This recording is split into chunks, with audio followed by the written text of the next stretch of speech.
राहुल की जिंदगी एक रूटीन में फंसी हुई थी।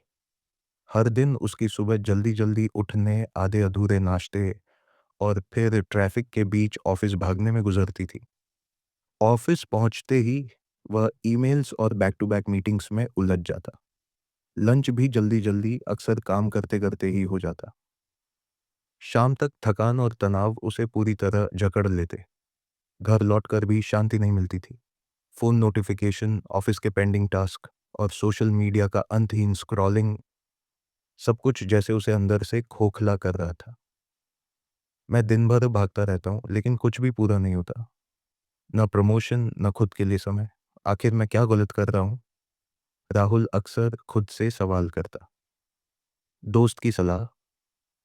एक किताब जो जिंदगी बदल सकती है, राहुल का कॉलेज दोस्त विवेक, जिसे सब लोग बेहद सफल मानते थे, उससे मिलने आया। यार, तुम्हारी हालत देखकर लगता है कि तुम्हें मास्टर योर टाइम किताब की जरूरत है, विवेक ने हंसते हुए कहा और राहुल को किताब थमा दी। राहुल ने पहले तो इसे हल्के में लिया, लेकिन उस रात जब उसने किताब का पहला अध्याय पढ़ा, तो पहली ही लाइन ने उसे अंदर तक झकझोर दिया। अगर आप अपने समय को कंट्रोल नहीं करेंगे, तो समय आपको कंट्रोल करेगा। यह वाक्य राहुल के दिल में घर कर गया। उसने तय किया कि वह पूरी किताब पढ़ेगा और अपने जीवन में बदलाव लाने की कोशिश करेगा। भाग दो। पहला सबक। सब कुछ जरूरी नहीं होता। The power of prioritisation. Rahul की पहली गलती, सब कुछ खुद करना। राहुल को एहसास हुआ कि वह हर चीज खुद करने की कोशिश करता था, चाहे छोटी मीटिंग्स हो, बेकार ईमेल्स पढ़ना हो या सहकर्मियों की मदद करना। लेकिन मास्टर योर टाइम में लिखा था, हर काम समान रूप से महत्वपूर्ण नहीं होता। आपको उन चीजों पर ध्यान देना चाहिए जो आपके असली लक्ष्यों से जुड़ी हैं। 20% काम में ज्यादा रिजल्ट किताब ने उसे पारेटो प्रिंसिपल के बारे में बताया, जिसे 20% नियम भी कहते हैं। 20% सफलता सिर्फ 20% महत्वपूर्ण कार्यों से आती है। बाकी 80% समय उन कामों में बर्बाद होता है जो कोई विशेष परिणाम नहीं देते। राहुल का विश्लेषण। राहुल ने खुद से सवाल किया, क्या हर मीटिंग जरूरी थी? शायद नहीं। क्या हर ईमेल को तुरंत जवाब देना जरूरी था? बिल्कुल नहीं।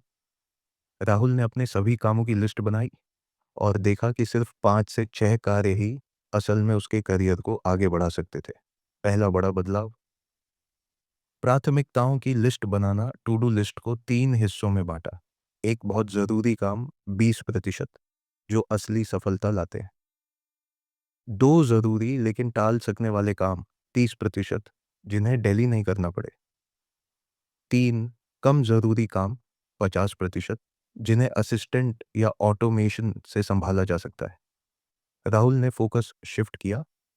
अब वह सिर्फ उन कामों पर ध्यान देने लगा जो असली परिणाम लाते थे। पहले दिन ही राहुल ने महसूस किया कि वह कम समय में ज्यादा प्रभावी काम कर सकता है। भाग 3। दूसरा सबक, टाइम ब्लॉकिंग से कंट्रोल पाओ। Time blocking method. समस्या, टाइम मैनेजमेंट नहीं, टाइम डिसऑर्डर। राहुल का दिन बेतरतीब था। कोई भी ईमेल आ जाए, कोई भी मीटिंग बुला ले, कोई भी अचानक बातचीत शुरू कर दे और वह बस इसमें उलझता जाता। मास्टर योर टाइम में लिखा था, अगर तुम अपने दिन को खुद प्लान नहीं करोगे तो लोग तुम्हारे दिन को अपनी मर्जी से भर देंगे। समाधान, time blocking technique. Time blocking कैसे करें?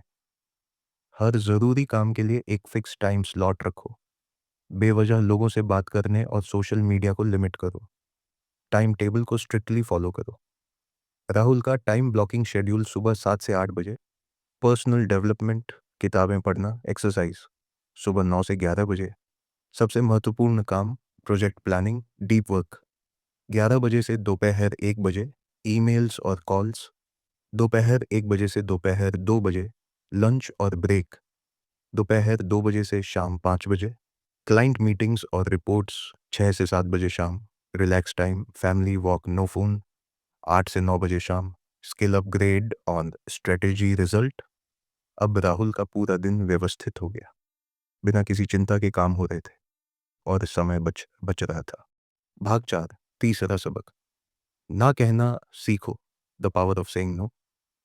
हर हाँ जो तुम दूसरों को कहते हो वह खुद के लिए ना होती है। राहुल की सबसे बड़ी कमजोरी, सबको खुश करने की कोशिश। पहले जब भी कोई उससे मदद मांगता वह ना नहीं कह पाता। इस वजह से उसका खुद का ज़रूरी काम हमेशा पीछे रह जाता। ना कहना क्यों ज़रूरी है? जब आप सबको खुश करने की कोशिश करते हैं तो खुद की खुशियों को खो देते हैं। ज़रूरी चीज़ों के लिए समय बचाने का एकमात्र तरीका है फालतू चीज़ों को रिजेक्ट करना। राहुल ने सीखा बेकार की मीटिंग्स को पोलाइटली रिजेक्ट करना, सोशल मीडिया और व्हाट्सएप ग्रुप्स को कम करना, हर किसी की मदद करने की जगह सिर्फ उन्हीं चीज़ों में समय लगाना जो असल में उसे आगे बढ़ाए। रिजल्ट, अब राहुल के पास खुद के लिए समय था, उसका करियर भी बढ़ रहा था और मानसिक शांति भी आ रही थी। भाग 5, चौथा सबक, फोकस मोड अपनाओ, डीप वर्क स्ट्रैटेजी। हमारी असली प्रोडक्टिविटी हमारी गहरी फोकस करने की क्षमता से जुड़ी होती है। राहुल की सबसे बड़ी समस्या, लगातार डिस्ट्रैक्शन। राहुल को एहसास हुआ कि उसकी प्रोडक्टिविटी का सबसे बड़ा दुश्मन डिजिटल डिस्ट्रैक्शन था। हर 5 मिनट में सोशल मीडिया चेक करना, हर ईमेल का तुरंत जवाब देने की ज़रूरत महसूस करना, मल्टीटास्किंग करना और किसी भी काम पर पूरा ध्यान न देना। मास्टर योर टाइम में बताया गया कि मल्टीटास्किंग एक मिथक है।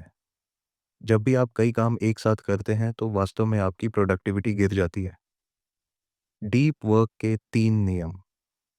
पोमोडोरो टेक्निक, 25 मिनट फोकस फिर 5 मिनट ब्रेक। डिजिटल डिस्ट्रैक्शंस हटाओ, फ़ोन साइलेंट पर डालो। एक समय में सिर्फ एक काम करो, मल्टीटास्किंग से बचो। राहुल का नया वर्क फ्लो, उसने अपने फ़ोन से सोशल मीडिया ऐप्स को वर्किंग आवर्स में ब्लॉक कर दिया। उसने हर 25 मिनट के काम के बाद 5 मिनट का ब्रेक लेना शुरू किया। Pomodoro technique. अब वह एक समय में सिर्फ एक ही काम करता था जिससे उसकी फोकस पावर बढ़ गई। रिजल्ट, पहले जो काम 3 घंटे में होता था अब 1 घंटे 50 मिनट में ही पूरा होने लगा। भाग 6, पांचवा सबक, अपनी असली प्राथमिकता तय करो, know your true priorities. Rahul ने खुद से सबसे बड़ा सवाल किया, मेरे लिए सबसे ज़रूरी चीज़ क्या है? क्या करियर सबसे ज़्यादा ज़रूरी है, या पैसा, या परिवार और रिश्ते, या खुद की हेल्थ? मास्टर योर टाइम में लिखा था, अगर आप अपनी असली प्राथमिकताओं को नहीं समझेंगे तो दुनिया आपको अपनी प्राथमिकताओं में उलझा देगी। राहुल की प्राथमिकताओं की लिस्ट पहले, एक ऑफिस वर्क, 2 सोशल मीडिया और व्हाट्सएप, 3 मीटिंग्स और कॉल्स, 4 घर लौटकर भी लैपटॉप ऑन रखना बाद में। एक स्वास्थ्य, रोज एक्सरसाइज और अच्छी नींद, 2 परिवार, हफ्ते में एक दिन सिर्फ फैमिली टाइम, 3 सीखना, हर दिन 30 मिनट नई स्किल सीखना, 4 प्रोडक्टिविटी, कम लेकिन प्रभावी काम करना। रिजल्ट, अब राहुल की जिंदगी बैलेंस्ड हो गई। करियर, हेल्थ और फैमिली सब कुछ सही दिशा में आने लगा। भाग 7, आपकी भी जिंदगी बदल सकती है। Action plan.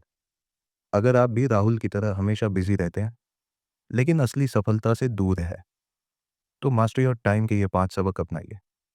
एक 80-20 रूल, सिर्फ जरूरी चीजों पर ध्यान दो। 2 टाइम ब्लॉकिंग, हर काम के लिए सही समय तय करो। 3, ना कहना सीखो, बेकार चीजों को हटाओ। 4, डीप वर्क, फोकस बढ़ाओ, डिस्ट्रैक्शन हटाओ। 5, रियल प्रायोरिटी सेट करो, जो सच में जरूरी है उसी पर फोकस करो। भाग 8, आत्म अनुशासन, सेल्फ डिसिप्लिन, समय प्रबंधन की असली कुंजी। अच्छे इरादे आपको शुरुआत दिलाते हैं लेकिन अनुशासन आपको सफलता तक पहुंचाता है। राहुल ने अब तक समय प्रबंधन की महत्वपूर्ण तकनीकों को समझ लिया था लेकिन उसने महसूस किया कि किसी भी रणनीति को लागू करने के लिए अनुशासन सबसे जरूरी चीज है।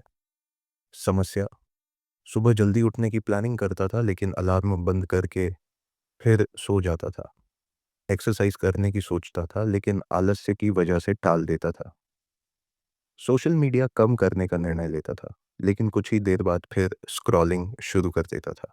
मास्टर योर टाइम में लिखा था, अगर आप हर बार इच्छा शक्ति पर निर्भर रहेंगे तो हार जाएंगे। सिस्टम और अनुशासन ही असली ताकत है। आत्म अनुशासन कैसे बढ़ाएं? 1, 5 सेकंड रूल अपनाओ, मेल रॉबिन्स की तकनीक। जब भी कोई ज़रूरी काम करना हो 5 से उल्टी गिनती गिनो, 5, 4, 3, 2, 1 और तुरंत शुरू कर दो। इससे आपका दिमाग बहाने बनाने से पहले ही एक्शन में आ जाएगा। 2. Identity shift. खुद को डिसिप्लिन्ड व्यक्ति मानो। मैं आलसी हूँ, मैं कभी टाइम पर काम नहीं कर सकता। मैं एक अनुशासित व्यक्ति हूँ और मैं अपनी लाइफ कंट्रोल में रख सकता हूँ। 3. अकाउंटेबिलिटी पार्टनर रखो। अगर आपको खुद पर कंट्रोल नहीं है, तो किसी दोस्त या परिवार के सदस्य से कहो कि वे आपकी प्रगति पर नज़र रखें। रिजल्ट? राहुल की नई दिनचर्या। हर सुबह 5 सेकंड रूल से बिस्तर से उठना। जिम जाने के लिए दोस्त को अकाउंटेबिलिटी पार्टनर बनाना। स्क्रीन टाइम कम करने के लिए सोशल मीडिया पर टाइम लिमिट सेट करना। अब वह इच्छा शक्ति पर निर्भर नहीं था, बल्कि सिस्टम के तहत काम करता था। अब आप बताइए, कौन सा सबक आपको सबसे ज़्यादा पसंद आया? कमेंट करें और अपनी राय साझा करें।